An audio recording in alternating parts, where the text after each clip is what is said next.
On entend souvent dire que ce que nous pensons attire à nous des événements dans nos vies. C'est pas tout à fait juste. Ce sont nos pensées qui vont engendrer des émotions, qui vont se transformer en vibrations et qui vont influencer nos vies, notre état et tout ce qu'on va attirer autour de nous.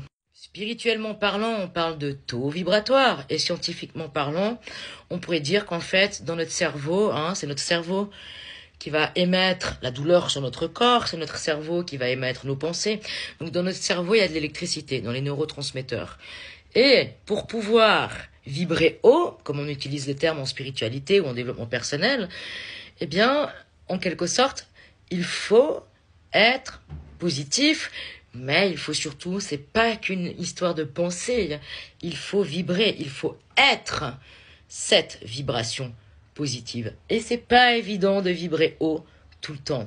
On ne peut pas vibrer haut tout le temps, car nous sommes des humains incarnés sur Terre et nous vivons des expériences chaque jour avec des événements positifs, négatifs, des réflexions que les gens peuvent nous faire et qui vont forcément nous déstabiliser. Alors comment faire pour rester en haute vibration? Eh bien, par exemple, dès qu'on sent qu'on est perturbé, dès qu'on sent qu'on a des pensées parasites, déjà il faut apprendre à vraiment connaître son corps. Parce que quand on se connaît bien, eh bien, on peut savoir même quel aliment ne nous convient pas. Et ça, c'est une minorité qui savent s'écouter, écouter son corps, écouter son âme. Donc, pour vibrer haut, qu'est-ce que je peux faire? Il y a des petites astuces. Alors déjà, dès que je sens que ça va pas, hop, je vais courir 20 minutes, 30 minutes, je rééquilibre mes neurotransmetteurs. Ou je vais faire 45 minutes de marche rapide, parce que la marche rapide, c'est moins efficace que la course à pied. C'est scientifiquement prouvé ce que je vous dis. Hop, je vais écouter de la musique, pas n'importe quelle musique. Il n'y a pas besoin d'aller écouter les musiques à haute fréquence, là, comme on voit les vidéos qui arrêtent pas de tourner sur TikTok et compagnie. Une musique, votre cerveau, il va identifier une musique. Par exemple, si vous êtes à une période d'enterrement, vous allez entendre une musique qui passe régulièrement, votre cerveau va l'identifier comme négatif. Il y a des musiques qui vous mettent en joie. Pourquoi? Parce que ces musiques, vous les avez écoutées à des périodes où ça allait bien dans vos vies. Petite astuce, écoutez vos musiques préférées, favorites, et vous verrez que ça remonte votre taux vibratoire en moins de 5 minutes.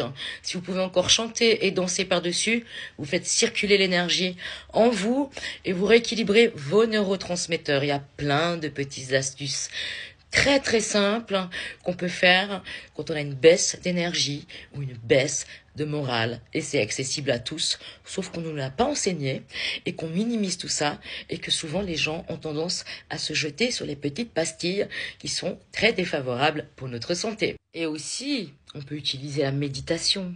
N'utilisez pas la méditation que quand vous vous sentez mal. Faites de la méditation régulièrement. Ceci équilibre vos neurotransmetteurs. Ça libère le stress, et ça nous permet en plus de rester en pleine conscience avec notre corps et de libérer les tensions qu'il y a dans notre corps. La méditation, on ne doit pas la faire que quand on se sent mal.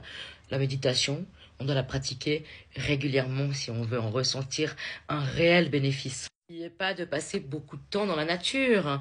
Il y a des études scientifiques qui prouvent que les personnes qui passent le plus de temps dans la nature sont plus équilibrées mentalement et sont en meilleure santé.